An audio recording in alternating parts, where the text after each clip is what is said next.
গত বছরে দেশের অর্থনীতি নানা চ্যালেঞ্জের মধ্য দিয়ে গেছে। মূল্যস্ফীতি বৃদ্ধি, নিত্য প্রয়োজনীয় পণ্যের দাম বেড়ে যাওয়া এবং কর্মসংস্থানের সংকট সাধারণ মানুষের জীবনযাত্রাকে প্রভাবিত করেছে। নতুন বছরে এসব সমস্যা মোকাবেলা করে অর্থনৈতিক স্থিতিশীলতা ফিরিয়ে আনা, প্রবৃদ্ধি বজায় রাখা এবং মানুষের জীবনমান উন্নয়ন করা অর্থনীতির প্রধান চ্যালেঞ্জ হয়ে দাঁড়িয়েছে। দর্শক, এই সকল বিষয় নিয়ে আজকে আলোচনা করব। সবাইকে স্বাগত জানাচ্ছি। দেশ টিভির নিয়মিত আয়োজন বিজনেস টাইমসে আপনাদের সঙ্গে আছি আমি ডানা ইসলাম। দর্শক, আমাদের আলোচনার বিষয়বস্তু এগিয়ে নিতে আমাদের সঙ্গে একজন সম্মানিত অতিথি রয়েছেন, পরিচয় করে দিতে চাই তার সঙ্গে। আমাদের সঙ্গে রয়েছেন ফজলে শামীম হাসান, সভাপতি বাংলাদেশ এমপ্লয়ার্স ফেডারেশন বিইএফ। আপনাকে স্বাগত জানাচ্ছি আমাদের আয়োজনে। ধন্যবাদ এবং দেশ টিভি আপনাকে শুভ নববর্ষ।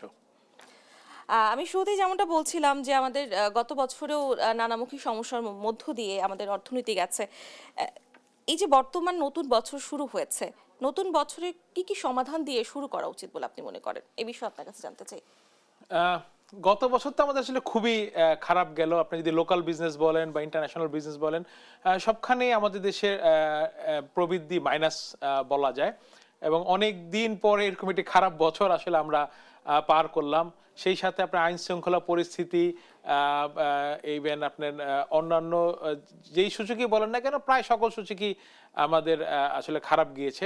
তবে আমি আশা করি যে আগামী বছরটি ভালো যাবে, কারণ শুরুতেই আমাদের দেশে একটি নির্বাচন অনুষ্ঠিত হবে এবং সুষ্ঠু একটি নির্বাচনের মাধ্যমে একটি গণতান্ত্রিক সরকার যদি ক্ষমতায় আছে, তাহলে তারা নিঃসন্দেহে জনগণের পালস বুঝতে পারবে এবং কি করলে এই দেশের উন্নয়ন হবে। তারা আবার 5 বছর পরে তো তাদের ফেরত যেতে হবে জনগণের কাছে। ফলে অনির্বাচিত সরকার যেরকম তাদের রেসপন্সিবিলিটি কিছুটা কম থাকে, গণতান্ত্রিক সরকারের তার থেকে অনেক বেশি থাকে। তা আমি আশা করি যে শুরুটা যদি নাকি আমরা একটা সুন্দর সুষ্ঠু নির্বাচনের মাধ্যমে আমাদের বছরটা শুরু করতে পারি, তাহলে আমরা অনেকাংশে এগিয়ে যাব আমাদের অর্থনৈতিক সমাধানের দিকে। এই যে আমরা সংকটগুলোর কথা প্রথমেই বলছিলাম, মূল্যস্ফীতি রয়েছে, মুদ্রাস্ফীতি রয়েছে, এগুলোকে কি কি সমাধানে কিভাবে সম্ভব? দেখেন, আপনার মূল্যস্ফীতির সাথে আসলে মুদ্রাস্ফীতি একটা অনেকাংশে জড়িত, কারণ আমাদের দেশ এখনো ইম্পোর্ট বেস একটা কান্ট্রি। আমাদের এক্সপোর্টের তুলনায় ইম্পোর্ট বেশি হয়। ফলে আমাদের এই জায়গাগুলোতে অ্যাড্রেস করার জন্য বেশ কিছু পদক্ষেপ সরকার নিয়ে থাকে, যেমন ইন্টারেস্ট রেট হাই করা ইনফ্লেশন কন্ট্রোলের জন্য। বাট আমি মনে করি আমাদের মতো, আমি যদিও অর্থনীতির খুবই ক্ষুদ্র জ্ঞান সম্পন্ন একজন মানুষ, তারপর আমি যেটা মনে করি যে সব দেশের জন্য সব রকমের ব্যবস্থা চলে না। আমাদের দেশে মানুষ আসলে খুব বেশি ঋণ নিয়ে চলে না। সাধারণ মানুষ যারা ধনী বা উচ্চ মধ্যবিত্ত, তাদের একটা ঋণের পরিমাণ থাকে। তাদের হয়তো বা ঋণের খরচ বেড়ে গেলে তারা কিছুটা খরচ কম করবে, কিন্তু অধিকাংশ মানুষ আসলে ঋণের সুদের সাথে আসলে তাদের জীবনযাত্রা উল্টা আরো খরচটা বেড়ে যায়। কারণ যখন আমার কস্ট অফ ডুইং বিজনেস বেড়ে যাবে, তখন আমার প্রোডাক্টের দাম বেড়ে যাওয়ার একটা সম্ভাবনা দেখা যায় আমাদের দেশের মতো অর্থনীতিগুলোতে। তো এই ক্ষেত্রে আমি মনে করি আরেকটু ওপেন মাইন্ডে চিন্তা করে বিকল্প কোন পদ্ধতিতে মুদ্রাস্ফীতি কমানো যায় সেই ব্যাপারে নিঃসন্দেহে যারা যে বড় বড় দলগুলো ক্ষমতায় আসার পরিকল্পনা রাখছেন মাথায় বা যাদের প্ল্যান আছে, নিঃসন্দেহে তারা এই ব্যাপারে চিন্তা করবেন। বাট আমি মনে করি যে মুদ্রাস্ফীতি কমানোর জন্য সরকার সবচেয়ে বেশি চেষ্টা করবেন এবং এইটি এই সাথে সাথে আমাদের যে চাকুরির বাজার নিশ্চিত করা, যে আরো বেশি মানুষের চাকুরি দেওয়া, বেকারত্বের হার কমানো, সেটা আসলে বেশি জোর দিতে হবে। কারণ জিনিসপত্র যদি কিছু দাম বাড়ে, কিন্তু সেই সাথে যদি মানুষের ইনকাম থাকে, সেটা কিন্তু একটা সমাধান করা যায় কিছুটা কষ্ট হলো। কিন্তু যদি একটু ইনকাম না থাকে, মানুষ যদি বেকার হয়ে যায়, সেটা আসলে মানুষের জন্য আরো বেশি কষ্টকর হয়ে যায়। ফলে এই জায়গাটাতে অ্যাড্রেস করতে গেলে আপনি যদি ঘুরে ফিরে আসেন, তাহলে আবার ওই একই জায়গায় ফেরত যেতে হবে যে বিনিয়োগ বান্ধব পরিবেশ ক্রিয়েট করতে হবে। আপনি যখন বিনিয়োগ বান্ধব পরিবেশ ক্রিয়েট করবেন, যত বেশি বিনিয়োগ হবে তত বেশি মানুষের আয় বাড়বে এবং মুদ্রাস্ফীতি বলেন বা মূল্যস্ফীতি বলেন, সেটার এফেক্টটা কম আসবে। তখন জিনিসগুলো পুরোপুরি একটা কন্ট্রোলে আসবে এবং বিনিয়োগ যখন বাড়বে তখন সাপ্লাইও বেড়ে যাবে এবং সাপ্লাই বেড়ে গেলে ডিমান্ডের তুলনায় সাপ্লাই যদি বেড়ে যায়, তখন জিনিসপত্রের দামও কমে আসবে। তো আপনি যেভাবে চিন্তা করেন না কেন, বিনিয়োগের আসলে কোনো বিকল্প নাই এবং বিনিয়োগের জন্য একটা ব্যবসা বান্ধব নীতি তৈরি করতে হবে। বাংলাদেশের অর্থনীতির বর্তমান সবচেয়ে বড় শক্তি কোন খাত? রেমিটেন্স, রফতানি নাকি অভ্যন্তরীণ চাহিদা? কি মনে করছেন? অভ্যন্তরীণ চাহিদা তো অবশ্যই একটা বড় বড় খাত, কারণ আমি অভ্যন্তরীণ চাহিদার একটা অংশ রেমিটেন্স থেকে আসে, একটা অংশ রপ্তানি থেকে আসে, একটি অংশ সার্ভিস সেক্টর থেকে আসে। তো অভ্যন্তরীণ চাহিদা তো অবশ্যই বড় খাত, বাট আমাদের অর্থনীতির যে ব্যাকবোন যদি আপনি বলেন, তাহলে এখানে দুটি খাতই প্রধানত। একটি হলো আমাদের রেমিটেন্স, যেসব আমাদের ভাইরা বিদেশে কাজ করছেন, তাদের পাঠানো টাকার বড় একটি অংশই আসলে দেশে রয়ে যায়। কিছুটা খরচ হয় ওই দেশে থেকে কাজ কিনে আনতে বা বিমান ভাড়া বাবদ, বাট সেটা যদি আপনি বাদ দেন তাহলে তাদের নেট রিটেনশনটা একটি ভালো পরিমাণই থাকে আমাদের দেশে। তো সেটা একটি অবশ্যই একটি বড় ইয়ে। আর সেই সাথে রপ্তানিমুখী শিল্প নেট রিটেনশন তুলনামূলকভাবে কম হলেও এখানে অনেক বেশি লোকের কর্মসংস্থান হচ্ছে। ডাইরেক্টলি প্রায় 40-50 লক্ষ লোক এখানে কাজ করছে, সেই সাথে ইনডাইরেক্টলি প্রায় 2 কোটি লোক কাজ করছে এবং তাদের পরিবার। ফলে এখানে কর্মসংস্থানের দিক এবং কিছুটা ফরেন কারেন্সি আর্নিং এবং আমাদের যে ভাইরা বিদেশে আছেন, এই দুটি আসলে আমাদের দেশের অর্থনীতি টিকে থাকার অন্যতম মূল চালিকা শক্তি। চাকরি ও কর্মসংস্থানের বর্তমান অবস্থা কি দেশের মানুষের স্থিতিশীল জীবন দিতে পারছে?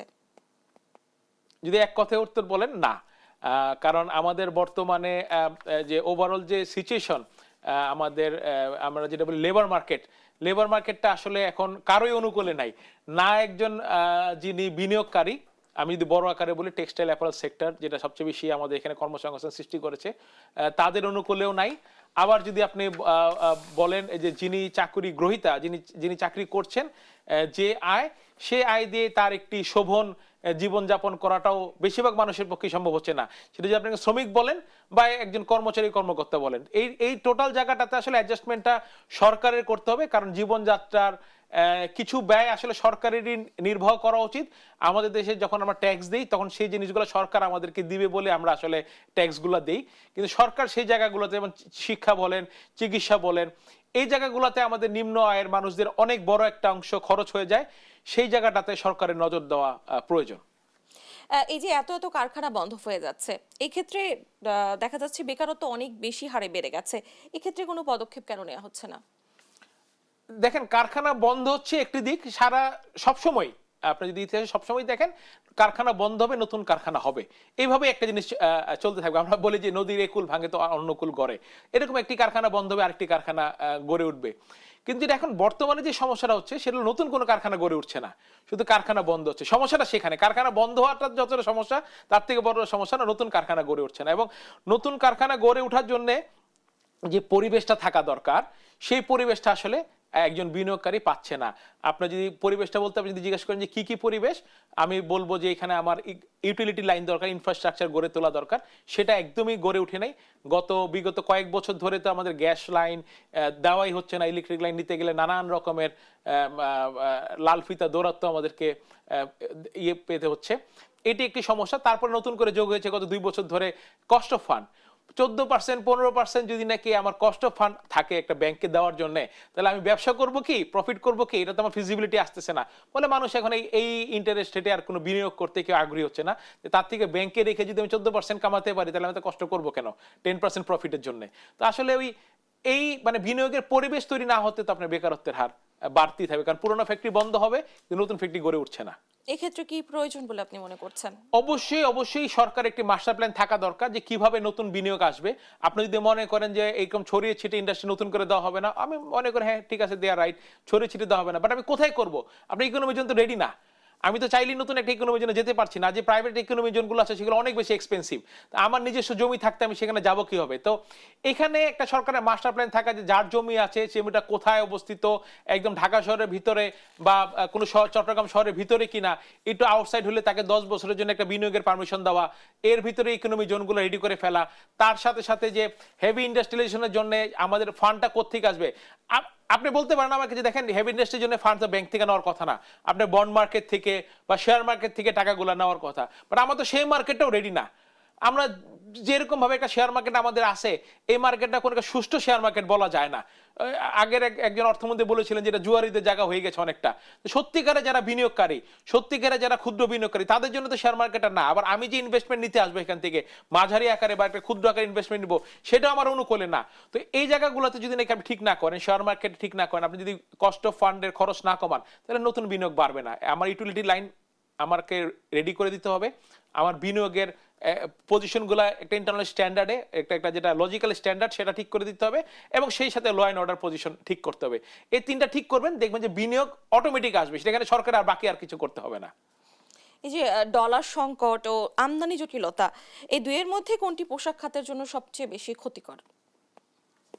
আমদানি জটিলতা সবচেয়ে বেশি ক্ষতিকর, কারণ পোশাক খাতের বড় একটি অংশের ডলার তো আমরা নিজেরাই নিয়ে আসি নতুন মেশিন কিনা বা নতুন বিনিয়োগ ছাড়া। তো নতুন বিনিয়োগ তো আপনি বললেন যে আসলে এখন হচ্ছে না, ফলে সেই জায়গাটাতে ডলার সংকটটা কিছুটা আমাদেরকে হ্যাম্পার করেছিল তো ওই মুহূর্তে।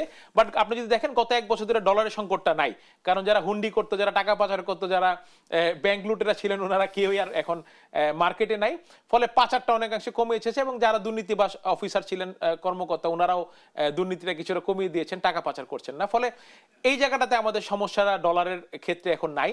যেটা আছে সেটা আমদানি জটিলতা, নানান রকম আমদানি প্রতিবন্ধকতা সৃষ্টি করে, আমাদের র মেটেরিয়ালসের জন্য আজকে পোর্ট বন্ধ করে দেয়, কালকে সুতা নিয়ে ঝামেলা করে, এই রকম জিনিসগুলো আসলে আমাদের কিছুটা, প্লাস আমদানি করার সময় কাপড়গুলো নিয়ে কাস্টমসের আননেসেসারি কিছু আমাদের ডিলে করে দেয়, আমাদের র মেটেরিয়ালস আনার সময় কাস্টমসের কিছু দীর্ঘসূত্রতা দেখা দেয়। এইটা আসলে আমাদের এখন সবচেয়ে বড় বেশি সমস্যা তৈরি করতে। ডলারে এখন সমস্যাটা নেই, আমদানির জটিলতাটা আমাদের আসলে ইয়ে। আমদানির ক্ষেত্রে এখন কি কোনো পদক্ষেপ নেওয়া হয়েছে আমদানি বাড়ানোর ক্ষেত্রে? খুব বেশি পদক্ষেপ নেওয়া হয়নি। যেটা নেওয়া হয়েছে যে সরকার কিছুটা শিথিল করেছে। একটা সময় ছিল, আপনি জানেন যে লাক্সারি আইটেমগুলোর এলসি খোলা বন্ধ ছিল, বাট আসলে লাক্সারি আইটেমের দিয়ে তো আর বিনিয়োগ বাড়ে না, কিছুটা কর্মসংস্থান বাড়ে যারা সেলস জোনে থাকে। যেমন একটা গাড়ির যদি আনে, একটা গাড়ির শোরুমে অনেক মানুষ কাজ করে, এটা ঠিক আছে, কিন্তু আপনি যদি রিইনভেস্টমেন্ট চিন্তা করেন বা ওই টাকাটা ভ্যালুয়েট করে আমি আবার রপ্তানি করতে পারবো, সেই জায়গাগুলো যদি চিন্তা করেন, তাহলে সেই সকল আমদানি এখন স্মুথ আছে। যেমন আমি যদি একটা র মেটেরিয়াল, একটা ডাইস কেমিক্যাল আনি, আমি একটা মেশিনারি জানি, আমি যদি নাকি সুতা আনি, সেটাকে কাপড় তৈরি করে আমি আবার বিদেশে রপ্তানি করব, সেই জায়গাগুলোতে কিছুটা মানে কাস্টমস রিলেটেড সমস্যা ছাড়া ব্যাংকিং রিলেটেড কোনো সমস্যা এই মুহূর্তে নাই। আমরা আবার আলোচনায় ফিরবো তো একটি বিরতির পরে। দর্শক, এ পর্যায়ে নিয়ে নিচ্ছি একটি বিরতি, ফিরে আসছি বিরতির পরে, সঙ্গেই থাকুন।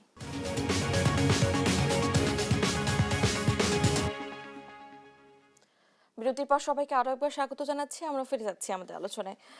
জনাব ফজলে শামীম হাসান, আমি একটু জানতে চাই, এই যে পোশাক শিল্প আমাদের দেশের অর্থনীতিতে অনেক বড় ভূমিকা রয়েছে, এই পোশাক শিল্প বর্তমানে কোন কোন সমস্যার মধ্য দিয়ে যাচ্ছে? পোশাক শিল্পের সমস্যা আপনি যদি দেখেন যে গত বছরের তুলনায় এই বছর রপ্তানি কমেছে প্রায় 14%। মানে আপনি তাহলে ভয়াবহতাটা আসলে টের পাবেন যে কি পরিমাণ। এবং আপনি যদি আর একটু ভাবে চিন্তা করেন যে গত 6 মাস ধরে এটা নেগেটিভ, এর ভিতরে নতুন শ্রম আইন যেটা হয়েছে সেটা আসলে কোনোভাবেই পোশাক শিল্প বান্ধব না। আপনি যদি বলেন যে শ্রম আইন তো সবার জন্য, তাহলে আপনি বিশেষ করে পোশাক শিল্প বান্ধব কেন বললেন? তার কারণ পোশাক শিল্পেই সবচেয়ে বেশি লোক কাজ করে এক একটা ফ্যাক্টরির ভিতরে। ইন্ডিভিজুয়াল ফ্যাক্টরিতে যদি চিন্তা করেন, লেবার ডেন্সিটি অনেক বেশি হাই। এর বাইরে যেটা রয়েছে সেটা হলো যে বায়ারদের নজরদারির কারণে সেখানে শ্রম আইনটা 100% বাস্তবায়ন করতে হয় এই খাতে, যেটা অন্যান্য খাতে না করলেও কিছুটা হয়। এই দুটো কারণে একটি আমি উদাহরণ দিলাম আপনাকে। এর বাইরে আমাদের আন্তর্জাতিক ব্যবসাও খারাপ। ট্রাম্পের পলিসির কারণে গ্লোবাল ইকোনমি কিছুটা গতি কমে গিয়েছে। ইউএস ট্যারিফের কারণে ইউএস ইম্পোর্টাররা তাদের ইম্পোর্ট কিছুটা কমিয়ে দিয়েছে, তাদের ফান্ড ক্রাইসিস। সেই সাথে ইউরোপিয়ান ইউনিয়ন ইউএস এর একটি বড় একটি ট্রেড পার্টনার, ফলে সেখানকার ট্যারিফের কারণে ইউরোপিয়ান ইউনিয়নের ইকোনমিও কিছুটা বাধাগ্রস্ত হয়েছে। ফলে এই প্রথমেই যখন কেউ কস্ট কাট করে, যেটা করে বিদেশে, তারা বাইরে খাওয়াটা কমায়, এবং সেকেন্ড হলো তারা গার্মেন্টস পারচেসটা তারা কমায় দেয়। তো সেই এফেক্টটা আসলে আমরা পাচ্ছি। এর সাথে সাথে ভারত বেশ কিছু প্রণোদনা দিচ্ছে রপ্তানিমুখী গার্মেন্টস শিল্পকে, এবং চায়নাও দিচ্ছে। কিন্তু আমাদের সরকার আসলে আরো কাট করে ফেলেছে, মানে গত বছরে কাট করেছে, এই বছর জানুয়ারি থেকে আরো বেশি এটা কাট করে ফেলেছে। ফলে ওভারঅল যে পরিস্থিতি সেটা আসলে একদমই পোশাক শিল্পের জন্য যেই পরিমাণ একটা পরিবেশ থাকতে হয়, কোনোভাবে সেই পরিবেশ নাই। এর মধ্যে মরার উপরে খরার ঘা হিসাবে ইনফ্লেশন যদিও 9%-এর নিচে, এবং নর্মাল ইনফ্লেশন যা হয় তার থেকে 1-2% কম স্যালারি বাড়ানো হয়, তার কারণটা ইনফ্লেশনটাকে কন্ট্রোল করার জন্য। কিন্তু দেখা গেল যে গত বছরে 9% স্যালারি বাড়ানো হয়েছে এই শিল্পে, এই বছরে 9% বাড়ানো হলো। তো আসলে এইভাবে একটি শিল্প টিকে থাকাটা খুব কঠিন। আপনি যদি ক্যাম্বোডিয়ার সাথে তুলনা করেন, ক্যাম্বোডিয়া গত বছর 1.39%, এবার 1%-এর নিচে। এবারে যে 2 বছর ধরে তারা 1%-এর মতো তারা তাদের স্যালারি বৃদ্ধি করছে, যদিও তাদের স্যালারিটা একটু হাই ছিল আগের থেকে, বাট তাদের জীবনযাত্রার খরচও বেশি। কিন্তু আপনি যদি দেখেন যে এখন বায়াররা যদি দেখে যে বাংলাদেশের দাম যে পরিমাণ বাড়ছে, ক্যাম্বোডিয়ার দাম বাড়ছে না, তারা তো আগেও ক্যাম্বোডিয়া থেকে নিত, বাংলাদেশ থেকে নিত, অন্য দেশ থেকে নিত। তো এই জায়গাগুলোতে আসলে আমরা খুব বেশি একটি চাপের মুখে আছি এবং সরকার আসলে খুব বেশি, ওনারা বেশি দিন নাই, কিন্তু ওনারা খুব বেশি চাচ্ছেনও না।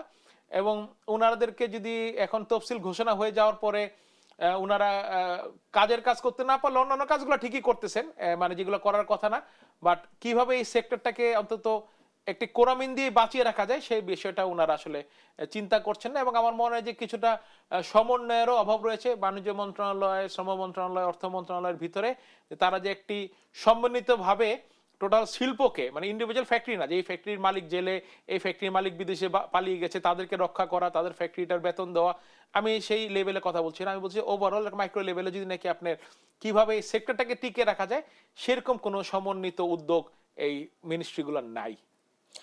বিদেশি বিনিয়োগ আকর্ষণীয় প্রধান বাধা কি রয়েছে?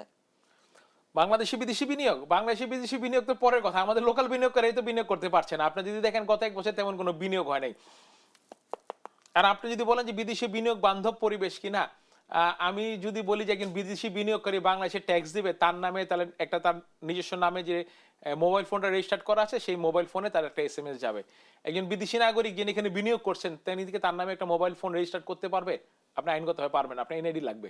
উনি তো দেশের নাগরিক না, উনি তো পাসপোর্টে লং টার্ম ভিসা নিয়ে এখানে ইনভেস্ট করছে। ছোট্ট একটা একদম মিনিমাম একটা উদাহরণ দিলাম, যেটা একদম মানে লিস্ট বদার একটা জিনিস। এরকম তো এরকম বড় বড় আরো অনেক অনেক উদাহরণ রয়ে গেছে। ফলে আসলে আমাদের পরিবেশটা অনেক মুখে মুখে বিনিয়োগ বান্ধব করার চেষ্টা করা হয়েছে, বাট না। আপনি যদি বলেন বিদেশি বিনিয়োগ কোথায় করবে, তার ল্যান্ড, বাংলাদেশে ল্যান্ড পারচেজ, আমরা ল্যান্ড পারচেজ করতে গেলে আমরা ল্যান্ড কিনতে পারি না। একটা ল্যান্ডের কাছে 3টা কেস থাকে, উমুকের ওয়ারিশ, এই ঝামেলা ওই ঝামেলা, ঘুষের পরে ঘুষ। এন্ড বিদেশিরা বিনিয়োগ করবে, ঘুষটাকে সে কোন খাতে দেখাবে? তাদের তো ট্রান্সপারেন্সি থাকে।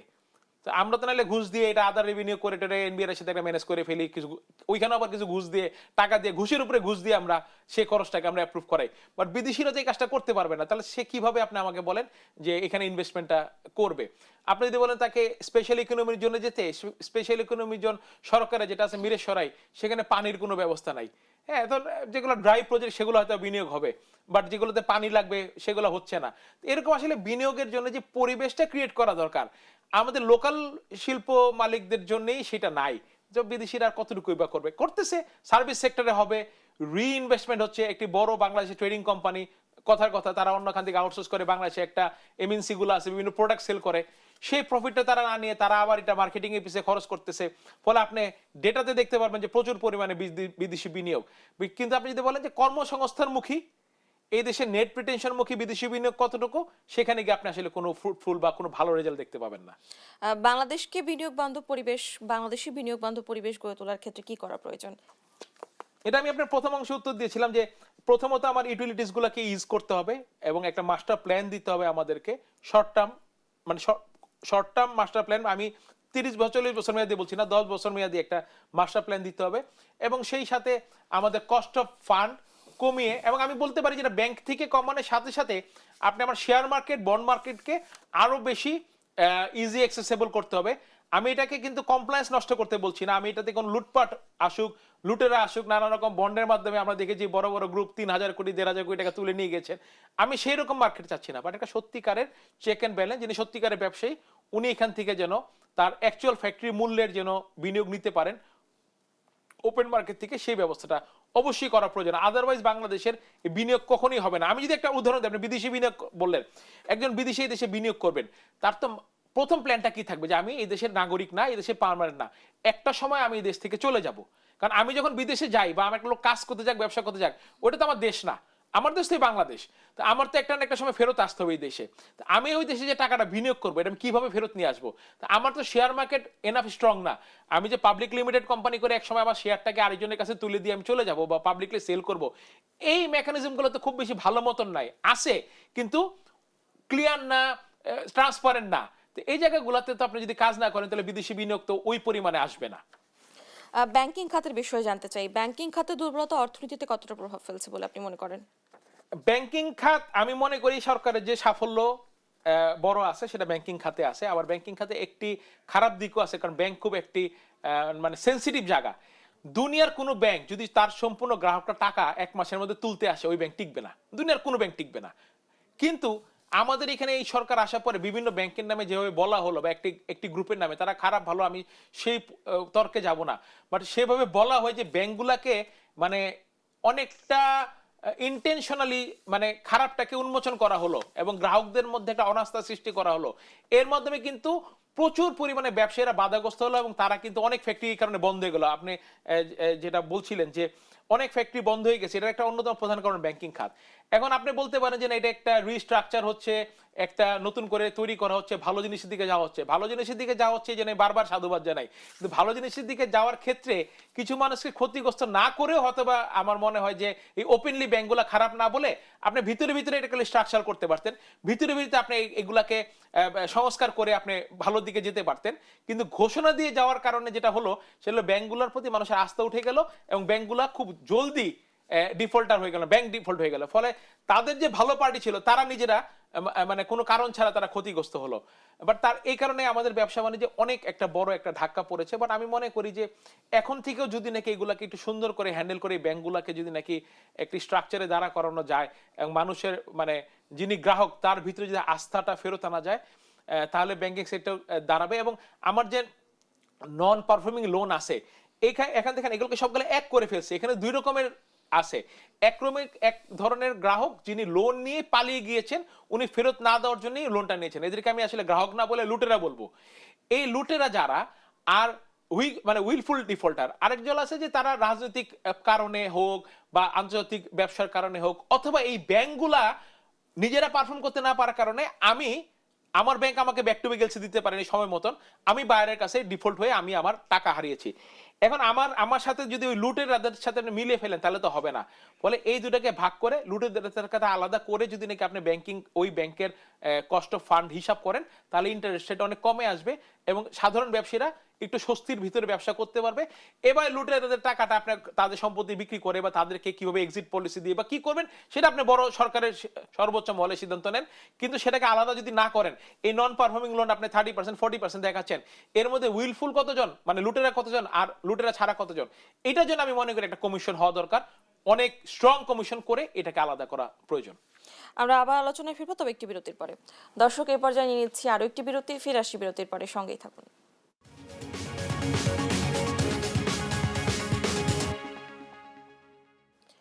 বিরতির পর সবাইকে আরো একবার স্বাগত জানাচ্ছি। আমরা ফিরে যাচ্ছি আমাদের আলোচনায়। তথ্যমতে দেখা যাচ্ছে বিভিন্ন ধরনের সুতার উপরে 20% শুল্ক আরোপ করার সিদ্ধান্ত নেওয়া হচ্ছে। এ বিষয়ে কি বলবেন? এটি তো আসলে একটি খুব বড় ডিজাস্টার। মানে দেখেন, আমরা যখন রপ্তানিমুখী ব্যবসা করি তখন আমাদের তো ইন্টারন্যাশনাল মার্কেটে আসলে কম্পিটিশনটা করতে হয়। যে মানে শুধুমাত্র ওই বায়ার যে বাংলাদেশের দামের উপর নির্ভর করে অর্ডার দিবে তা না। অবশ্যই বাংলাদেশের সক্ষমতা একটি বিষয় আছে যেটা তারা মাথায় রাখে, কিন্তু তার সাথে দামটাও একটি জরুরি বিষয়। তো আমরা যখন একটা গ্লোবাল মার্কেটে কম্পিটিশন করি তখন তারা ইন্ডিয়া থেকে, পাকিস্তান থেকে, ভিয়েতনাম থেকে, সব দেশ থেকে তারা প্রাইস নেয়। এখন বাংলাদেশের যদি সুতার উপরে রপ্তানিমুখী সুতার উপরে যদি নাকি একটি সেফগার্ড ডিউটি দেওয়া হয়, সেটা আসলে আমাদের প্রোডাক্টের দাম বাড়িয়ে দিবে এবং আমরা আমাদের যে কম্পিটিশনের সক্ষমতা সেটা আমরা অনেকাংশে প্রতিযোগিতার সক্ষমতা হারাবো। এইটা আসলে একটি খুবই বড় খারাপ সিদ্ধান্ত হবে। আবার সেই সাথে বাংলাদেশের স্পিনিং মিলগুলোও প্রতিযোগিতায় টিকতে পারছে না। আমার মনে হয় যে স্পিনিংগুলো কেন প্রতিযোগিতায় টিকতে পারছে না, কস্ট অফ ফান্ড বলেন, গ্যাসের দাম বলেন, ইলেকট্রিক বিলের দাম বলেন, বা যে বিষয়গুলোতে তাদের সমস্যা বা ইনকাম ট্যাক্স বলেন, সেই জায়গাগুলোতে আসলে নজরটা দেওয়া দরকার। আরেকজনকে মেরে আমি বেঁচে থাকবো এবং যার কারণে আমার টিকে থাকা, এটা আসলে ভালো হবে না। যদি বাংলাদেশের গার্মেন্ট শিল্প না টিকে তাহলে টেক্সটাইল শিল্প বাংলাদেশে টিকবে না, কারণ গার্মেন্ট শিল্পের উপরে বেস করেই আজকে টেক্সটাইল শিল্পে এই জায়গাতে এসেছে। ফলে আমি আশা করব যে সরকার এই ধরনের আত্মঘাতী সিদ্ধান্ত না নিয়ে যে 7 থেকে 10% প্রাইসের একটা ডিফারেন্স ইন্ডিয়ার সাথে আমাদের হয়, প্রধানত ইন্ডিয়ার কারণে এটা করা, সেই জায়গাটাতে কিভাবে ইনকাম ট্যাক্স রেয়াত দিয়ে, কিভাবে ইলেকট্রিক বিলে বা গ্যাস বিলে রেয়াত দিয়ে কস্ট অফ ফান্ড কমিয়ে সেটাকে অ্যাডজাস্ট করা যায়, সেই দিকটাতে নজর দেওয়াটা প্রয়োজন, পোর্টের খরচ কমিয়ে। এবং আমিও স্পিনিং এর মালিকদের ওনাদের প্রতি আহ্বান জানাবো যে ওনারা যেন মানে কনস্ট্রাকটিভ একটি প্রপোজাল সরকারকে দেয়। বারবার ওই বেনাপোল বর্ডার বন্ধ করলে আমরা টিকে যাব, সুতা আমদানি বন্ধ করলে টিকে যাব, মানে অন্যের ব্যবসা বন্ধ করে আমি টিকে যাব, এই মানসিকতা থেকে সরিয়েছে যে আমাকে কি দিলে আমি টিকে যাব, সেরকম যদি প্রপোজালটা দেয় আমার মনে হয় সেটা ভালো হবে। মানে জোর করে ব্যবসা করলে আসলে খুব বেশি দিন টিকে থাকা যাবে না, যে আমি আরেকজনকে বাধা দিয়ে আমি টিকবো, আরেকজনের প্রতি অন্যায় করে আরেকজনকে ব্যবসা করতে না দিয়ে তার লাভটা আমি জোর করে নিয়ে নিব, এটা কখনোই আসলে একটা সুষ্ঠু ভালো ব্যবসার পলিসি হতে পারে না। বরঞ্চ আমাকে কি দিলে আমি টিকবো সেইভাবে যদি স্পিনের মালিকরা সরকারি পদে আহ্বান জানায়, অবশ্যই আমরা সেই সাথে একমত পোষণ করি। কারণ আমিও মনে করি যে বেসিক টেক্সটাইলটা খুব জরুরি। এইটা যদি না টিকে বাংলাদেশে, তাহলে আমাদের গার্মেন্টস শিল্প ভবিষ্যতে হুমকির মুখে পড়তে পারে। কিন্তু তাই বলে এখনই গার্মেন্টস শিল্পকে বন্ধ করে দেওয়াটা উচিত হবে না। একটি অ্যামাকেবল যে উইন উইন সিচুয়েশন করে যেন এটা হয়। ওনারা যে প্রস্তাবটা দিয়েছেন 10 থেকে 30 কাউন্ট পর্যন্ত সুতা আমদানি বন্ধ করে দেওয়া, এটা কোনো মতেই গ্রহণযোগ্য হবে না।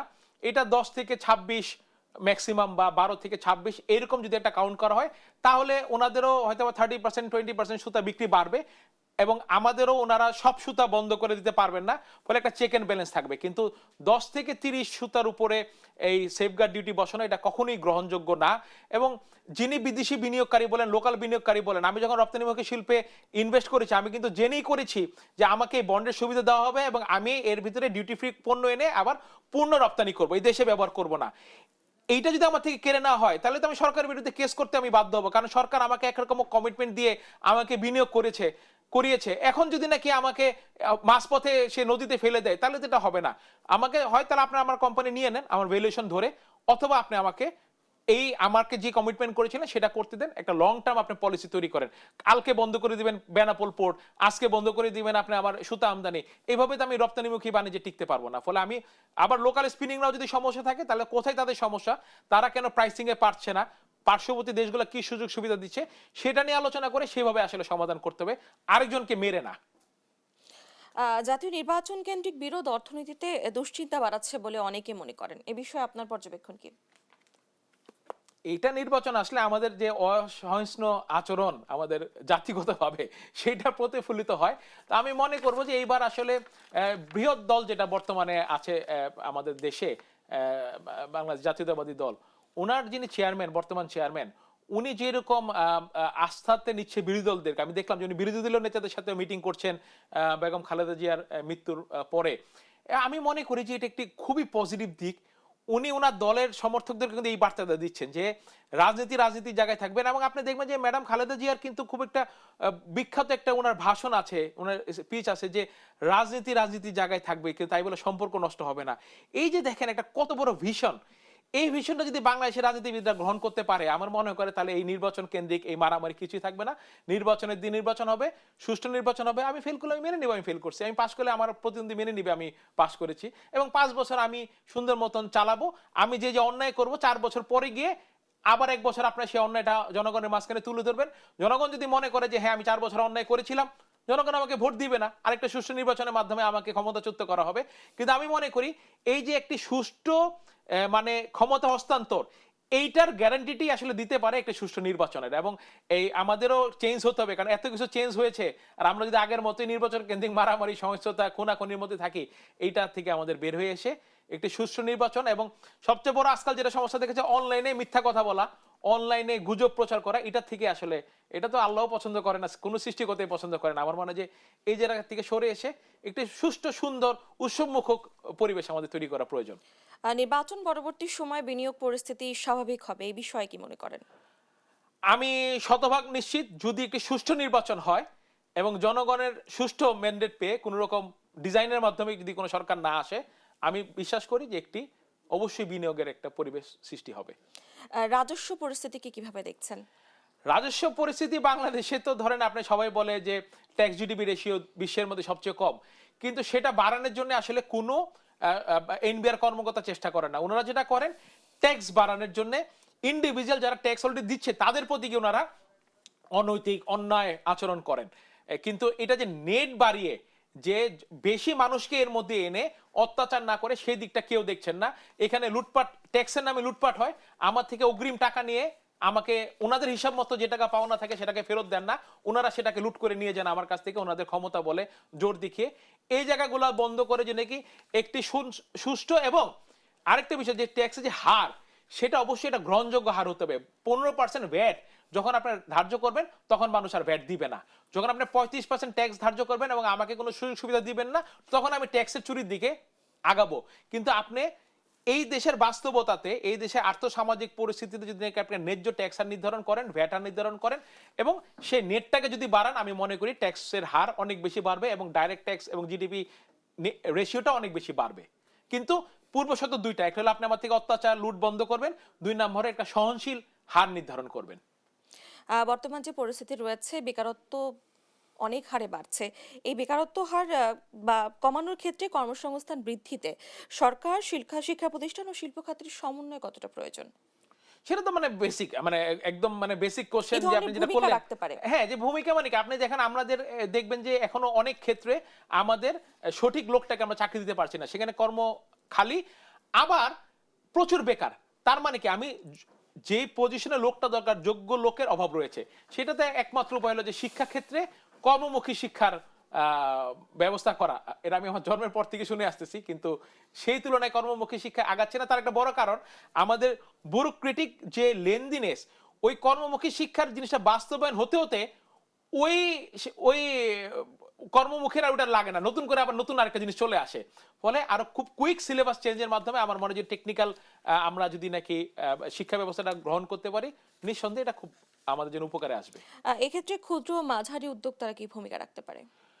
ওনারাই তো ভূমিকা রাখছেন। ওনাদের এই যে আপনি যতই লোক দেখেন, যেহেতু না এখনো কর্মমুখী শিক্ষার তেমন ব্যাপ্তি ঘটে নাই, ওই সাধারণ একটি শিক্ষার মানুষকে নিয়ে ওনারাই কিন্তু আসলে অন জব ট্রেনিং দিচ্ছেন। ওনাদের ক্ষতির মাধ্যমে ওনাদের মেশিন নষ্ট হচ্ছে, ওনাদের র মেটেরিয়ালস নষ্ট হচ্ছে, এবং এইভাবে ট্রেনিং দিয়েই কিন্তু ওনারা আসলে ভূমিকাটা রাখছেন। ফলে ওনাদের ভূমিকা আর বাড়ানোর কোনো কিছু নেই, যারা ক্ষুদ্র মাঝারি বা শিল্পোদ্যোক্তা আছেন।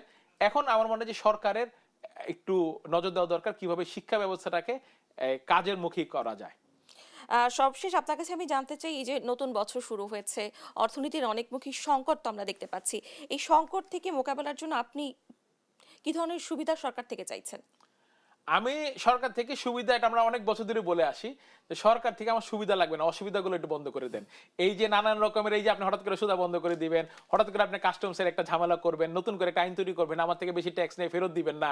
হ্যাঁ, মানে এই অন্যায় আচরণগুলো আমাদের সাথে বন্ধ করেন, আমার সুবিধা লাগবে না, আমি আমার নিজের ব্যবসা ইনশাল্লাহ করে নিতে পারবো আমরা।